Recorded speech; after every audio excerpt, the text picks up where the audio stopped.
نے کبھی ماہ رمضان کی شکل میں، کبھی شب برات کی شکل میں، کبھی شب قدر کی شکل میں، کبھی اللہ اکبر ماہ شعبان کی شکل میں، کبھی لیلۃ البراء کی شکل میں، کبھی شب معراج کی شکل میں، کبھی لیلۃ الجمعہ کی شکل میں، یہ حسین قیمتی لمحات ہمیں اس لیے عطا فرمائے ہیں کہ میرے بندے اگر تو گناہوں کے اندر ڈوب گیا ہے، یہ مخصوص راتیں تجھے دے رہا ہوں، مخصوص دن تجھے دے رہا ہوں، ان راتوں میں میری عبادت کر لے، ان دنوں میں میری عبادت کر کے مجھے راضی کر لے تاکہ میں تیری مغفرت کر دوں۔ اور پھر رمضان شریف کی تو بات ہی جدا ہے۔ ماہ رمضان تمام مہینوں کا سردار ہے۔ میرے آقا مصطفیٰ کریم رؤوف الرحیم صلی اللہ علیہ وسلم فرماتے ہیں ماہ رمضان کو سارے مہینوں پر ایسی فضیلت ہے جیسے مجھ محمد کو تمام مخلوق پر فضیلت حاصل ہے۔ میرے آقا فرماتے ہیں ماہ رمضان شریف میں اگر تم ایک نیکی کرتے ہو تو اللہ تمہیں 70 کا ثواب عطا کرتا ہے،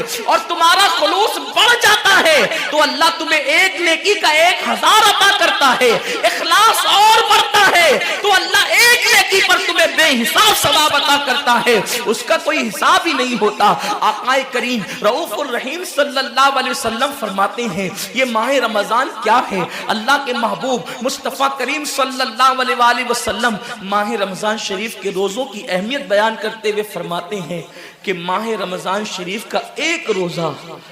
اگر کوئی چھوڑ دے اور پھر ساری زندگی اس کے بدلے میں روزہ رکھے تو ساری زندگی کے روزے اس ایک ماہ رمضان کے روزے کے برابر نہیں ہو سکتے۔ یہ ماہ رمضان شریف کے روزے کو فضیلت حاصل ہے، اور اللہ کے حبیب صلی اللہ علیہ وسلم فرماتے ہیں جو ماہ رمضان شریف میں عبادت کر کے اپنی بخشش نہیں کروا سکتا، اپنی مغفرت نہیں کروا سکتا، پھر اس کو کبھی موقع نہیں ملتا کہ وہ اپنی مغفرت کا سامان کرے۔ آقا کریم صلی اللہ علیہ وآلہ وسلم فرماتے ہیں کہ سال بھر تک ماہ رمضان شریف کے لیے جنت کو آراستہ کیا جاتا ہے، جنت کو سجایا جاتا ہے، جنت کو سنوارا جاتا ہے، اور آقا کریم صلی اللہ علیہ وسلم فرماتے ہیں بڑی بڑی آنکھ والی حوریں اللہ کی بارگاہ میں عرض کرتی ہے میرے کریم ہمیں ان کی دلہن بنانا جو ماہ رمضان شریف میں تیری عبادت کرتے ہیں۔